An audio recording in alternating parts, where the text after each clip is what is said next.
आप लोग समझिए, भगवान कृपा करें मुझे कुछ, अरे कुछ नहीं, वो अधीन हो जाएंगे।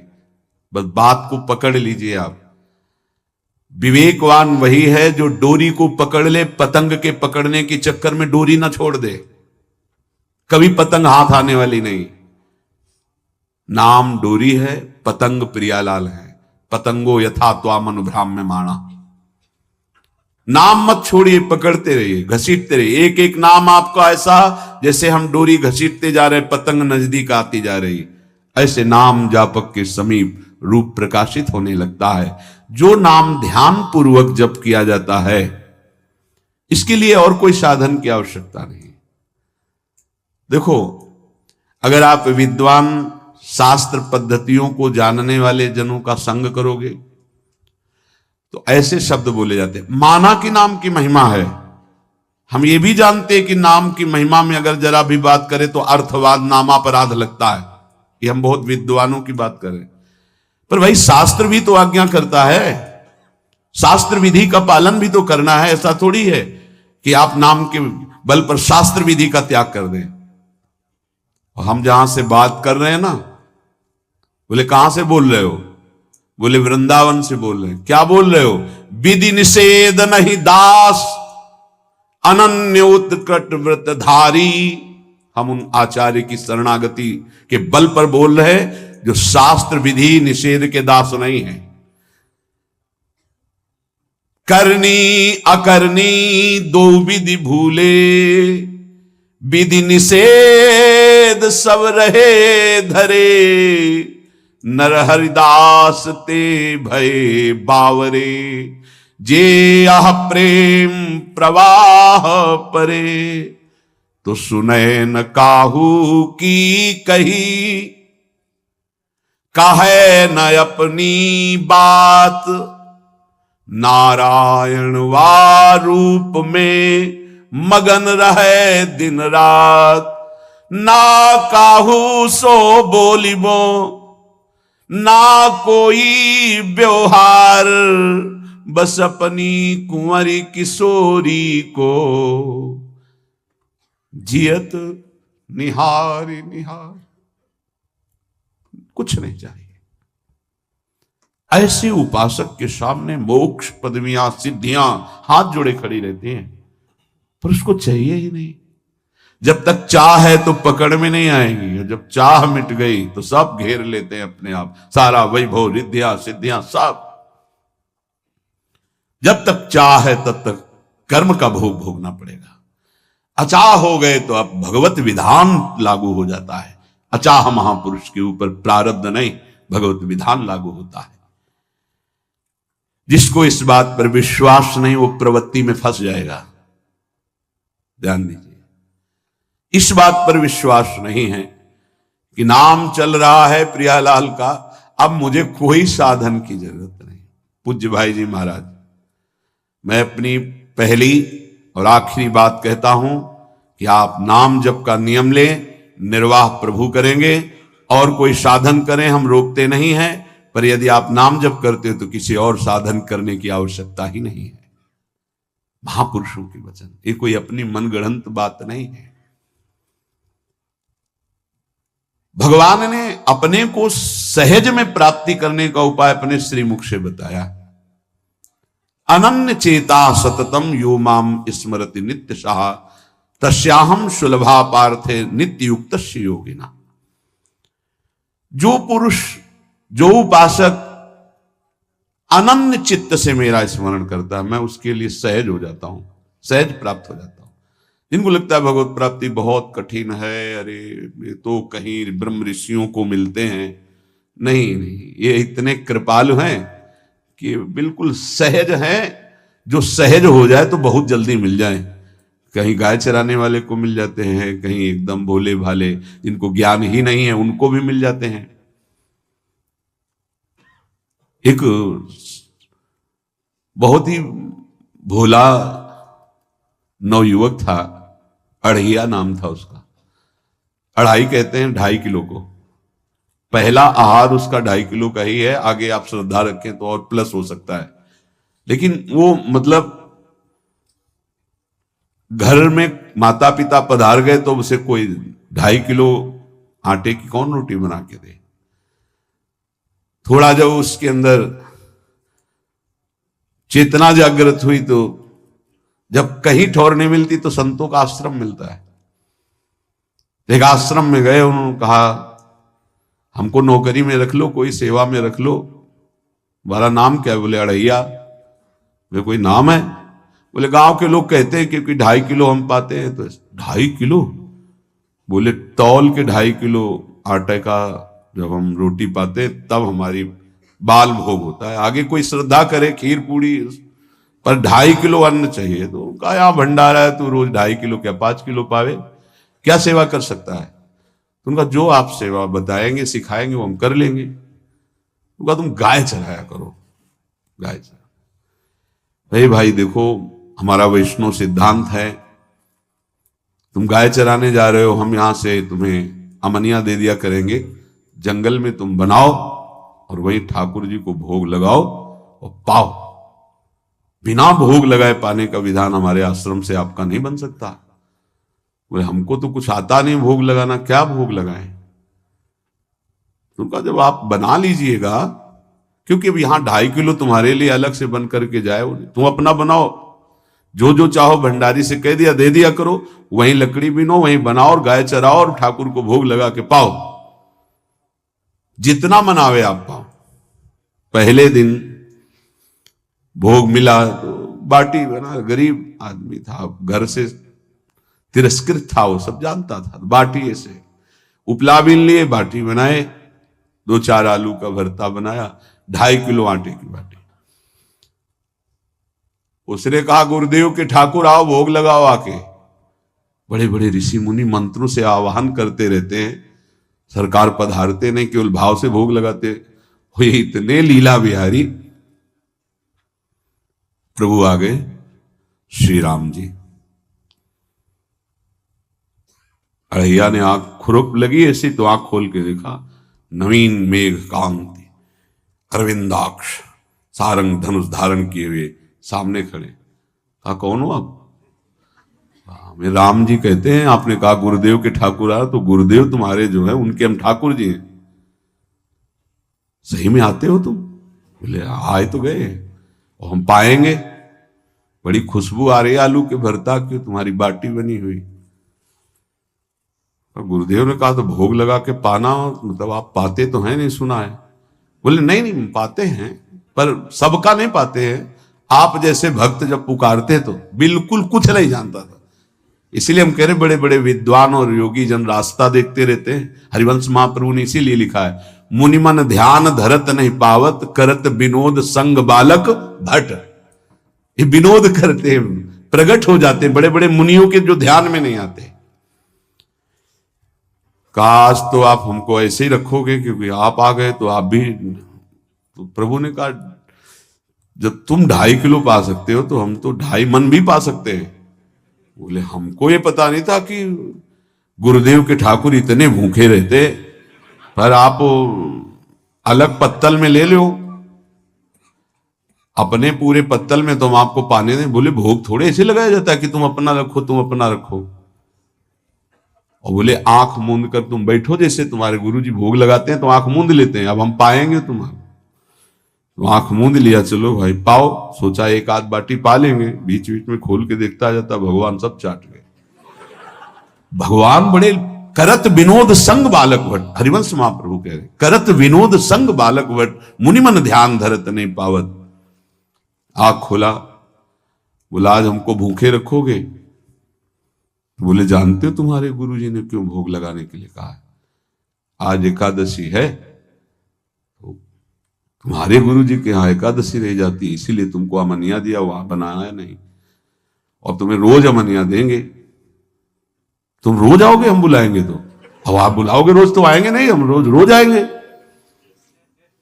बोले तो ठीक है अगली बार से।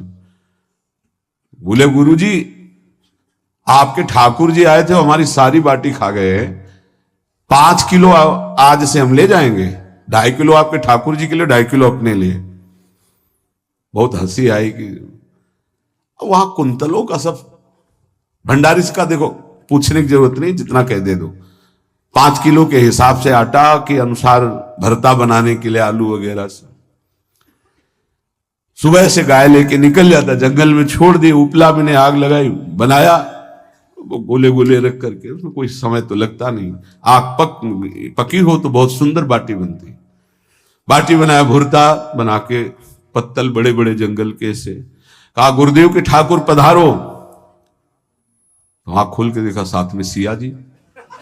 उसने कहा ये कौन है? बोले हमारी अर्धांगिनी है। तो कल क्यों नहीं बताया था आपने कि अर्धांगिनी भी है? ये भी पाती है? बोले हमारे जैसा है। जानकी जी बैठ गई, राम जी बैठ गए, बड़ा सकुच में, पर जानकी जी इतनी करुणा वात्सल्य बरस रही थी कि वो कुछ बोल नहीं पाया, बस देखा, ऐसे कहा पाओ गुरुदेव के ठाकुर। प्रभु आराम से, सिया जो खूब स्वाद बखान बखान करके पाए। वो आंख खोल कर देखता, आज भी हम 2.5 किलो अपने लिए लाए थे, लेकिन ये दोनों पा गए। गुरुदेव 7.5 किलो। बोले क्यों? आपके ठाकुर की पत्नी भी है ना? कहा है, तो दोनों आए थे। किसी को विश्वास नहीं हो रहा था। दे दो भाई, अरे गाय को खवाएगा, दे दो, कुछ करेगा, क्या कमी है यहां? 7.5 किलो आटा लेकर। अब तो समय लगा, 3 बजे तक बाटी बन के तैयार हुई पत्तल में से। गुरुदेव के ठाकुर पधारो। बस उसको बुलाना होता था कि विनोदी प्रभु, साथ में लखन जी, राम जी, सिया जी, लखन। ऐसे देखा, ये कौन है? बोले छोटे भाई। आपके भाई भी है? हाँ है। पहले, अब परिवार में कितने लोग हुआ? पहले बता देते तो हम वो सब आ जाते हैं। लक्ष्मण जी से कहा बहुत सरल भगत है, नाराज मत होना, चुपचाप पा लो। तीनों बैठे, सब पा गए।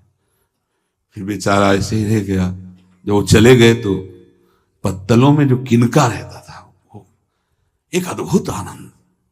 अगले दिन गया, बोले गुरुजी 10 किलो आटा चाहिए। वो कहा 10 किलो क्यों? बोले आपके ठाकुर जी भी आते हैं, उनके ठाकुरायन भी आते हैं, उनके परिवार के भाई भी आते हैं, गोरे गोरे थे वो। यार कैसे, इसको कैसे अनुभव हो सकता है सिया राम लखन जी का? बहुत हट किया, 10 किलो आटा लिया, पहुंच गए, बनाया, 4 बज गए, रखा।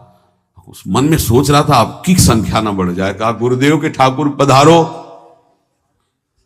विशाल गदा भयंकर स्वरूप हनुमान जी महाराज ने आंख खोला तो 3 स्वरूप में प्रभु खड़े हुए थे, सिया राम लखन, हनुमान जी चरणों में बैठे। पूछा ये कौन है? तो कहा ये हमारे प्रिय सेवक हैं हनुमान जी। एक बार आप अपने पूरे परिवार का, अपने सेवकों का वो आप पर्चा बना के मैं दे दो, गुरु जी को दे देंगे जाके। हर बार एक बढ़ जाता है तो भगवान मुस्कुराए, हनुमान जी इसका कुछ बोलना मत, बहुत निराला भगत है। बोले पाओ प्रभु। तो पहले सिया राम जी पाए, फिर जो प्रसाद लक्ष्मण जी पाए, फिर हनुमान जी पाए। हनुमान जी सब पूरा बहुत निर्मल भाव से बनाया हुआ और निर्मल भोला भक्त पा गए। अगली बार कहा गुरुदेव 5 किलो एक्स्ट्रा में रख दो, 1 नंबर बढ़ता जाता है। आपके पहले ठाकुर जी आए, फिर ठाकुरायन जी आए, फिर उनके भाई आए, फिर इस बार तो बहुत भयानक रूप, गदा लिए हुए, लाल अरुण वर्ण शरीर का प्रकट हो रहा है। जिधर देखो कंचन वर्ण की कांति, मुख में अरुण वर्ण की कांति। हमने पूछा आपके ठाकुर जी से तो उन्होंने कहा कि वो सेवक हैं। उनको रोमांच हो रहा था कि क्या सही भगवान करुणा करके इसको दर्शन देते हैं। अब अगली बार अगर ये बात करेगा कि तो फिर अब हम इसकी परीक्षा लेंगे। ले गया एक्स्ट्रा में, बनाया सब। आओ गुरुदेव। अब तो पता था कोई आने वाला नहीं। गुरुदेव के ठाकुर, 2 संख्या बढ़ गई। आंख खोल के देखा, कहा ये कौन है? तो कहा ये हमारे और भाई हैं, इनका नाम भरत है, इनका नाम शत्रुघ्न है। पहले महाराज बता देते ना कि आपके और भाई हैं, हमने कहा था, आपसे प्रार्थना की थी। पाओ बचे नहीं ना, वो दो संख्या ज्यादा हो। अगली बार गुरुदेव से कहा कि गुरुदेव 20 किलो वाली बोरी में भर दीजिए, अब हम दिन भर बनाएंगे क्योंकि आपके इतने ठाकुर हैं। आज गया लेकर सब ऐसे रख करके पत्तल डाल दिया और कहा गुरुदेव के ठाकुर पधारो, बिल्कुल नहीं बनाया। आ गए प्रभु, कहा कहां यार, तो खुशबू भी नहीं आ रही, ना बाटी की ना भरता की। बोले प्रभु आपके साथ पत्नी है ना, अब सेवक भी है, इतने दिन से तो हमारे हाथ का पाए हो, आज हम पाना चाहते हैं, आप बनाओ अपने रुचि का बनाओ और पाओ। प्रभु ने सिया जी की तरफ देखा कि अलवेला वक्त। सिया जी ने कहा अनंत सामर्थ्यशाली शक्तियों की स्वामिनी। बोले प्रभु देखो हमने ना उपला भी ना लकड़ी, आपके सेवक है ना, इनसे बोलो। तो हनुमान जी से कहा कि आप उपला और लकड़ी इकट्ठा करो, भाई आदेश है भगत का। लक्ष्मण जी चूल्हा जला रहे हैं, व्यवस्था आग की, और सिया जी के आंखों में आंसू भी आ रहे, धुआं भी लग रहा है, पर बना रहे हैं। उसने कहा बनाओ, हम गाय एकत्रित करके आ रहे हैं, और भागा वो आश्रम में गया। बोले गुरुदेव आज पूरे परिवार सहित हमने फंसा लिया है आपके ठाकुर को। तो उनका क्या फंसा लिया है? बोले बड़े ठाकुर, छोटे ठाकुर, सेवक, उनकी पत्नी और 2 भाई उनके, पूरा परिकर, सब बना रहे रोटी बाटी सब। महाराज आप चलो, आपको शंका होती थी आज उनके हाथ कपाएंगे। तो उनको लगा कि पागल आदमी, राम जी, लखन जी, भरत, शत्रुघ्न, सिया जी, हनुमान जी, ये बड़े बड़े योगियों के ध्यान में आने वाले नहीं, ये कैसे एक गंवार आदमी जिसको कभी कोई नाम जपना नहीं आया, कोई ग्रंथ नहीं आया, उसके सामने। पर भगवान की दयालुता पर संशय नहीं करना चाहिए, चल के देखते हैं। जो जी ही वहां गए, चूंकि निरंतर भजन परायण थे, वहां गए तो पूरा राम दरबार उपस्थित, और बड़ा सुंदर व्यंजन स्वयं जानकी जी बना रहे। प्रभु के चरणों में साष्टांग दंडोत है। कहा प्रभु लीला समझ में नहीं आई। भगवान ने कहा देखो जो ज्ञानी भक्त हैं उनके लिए मैं अत्यंत तर्क के द्वारा भी पकड़ में नहीं आता, जो विद्वान हैं उनकी विद्वता मुझे छू नहीं सकती, लेकिन जो दीन हैं और भोले हैं उनके सामने मैं अपने इस दिव्यता, इस महानता को देखो। तुम्हारे इस भक्त की आज्ञा पर हमारा पूरा परिकर लगा हुआ है सेवा में। ठाकुर जी की कृपा से जो गुरुदेव का प्रताप, जो ऐसा सौभाग्य मिला, परोसने में दोनों गुरु और शिष्य, पाने में प्रभु। बाद में जब प्रभु ने पा लिया तो जानकी जी ने उच्छिष्टामृत प्रभु का लेके और कहा देख आज तक तू मुझे देख नहीं पाया देखते हुए भी, इसीलिए कृपालु हैं।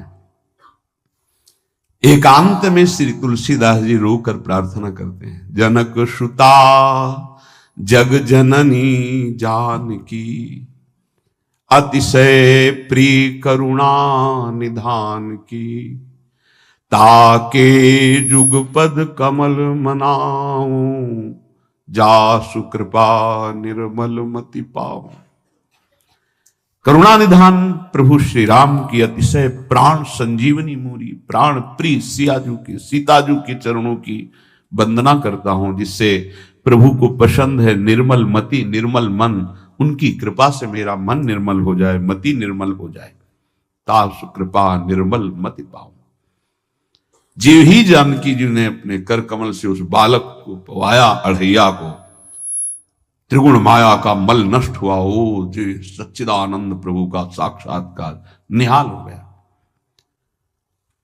कब कौन से गुण पर कैसे जीज जाए विश्वास कीजिए, बस आवश्यकता सहज होने की। हमारी स्वामिनी जो सहज है, सहज होने की आवश्यकता है। जिसको ये कि कहां मुझे ऐसा दुर्लभ सौभाग्य, देखो कोई नाम जप उसके अंदर नहीं, कोई पाठ नहीं, कुछ नहीं। गुरुदेव ने कहा कि भोग लगा के पाना है, भगवत साक्षात्कार हो गया। विश्वास रखना चाहिए कि प्रभु हमें प्रतिपल देख रहे हैं, हमारे साथ हैं।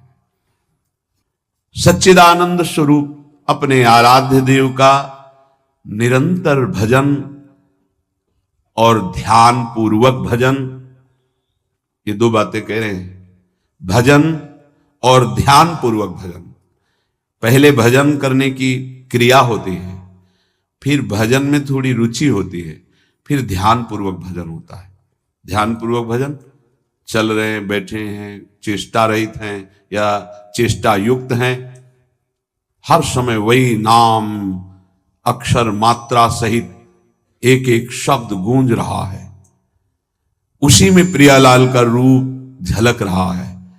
अब हृदय में ध्यान है, मुख में नाम है, मंत्र है, इससे बढ़कर जीवन क्या। विश्वास भक्त को ही होता है, अन्य को हो ही नहीं सकता। कोई भी अगर अपनापन होता है तो प्रियालाल झलकते, जिस समय वो कटा उसी समय वो सामने है। मैं हूं ना, तो किसकी तरफ देख रहा है, बस।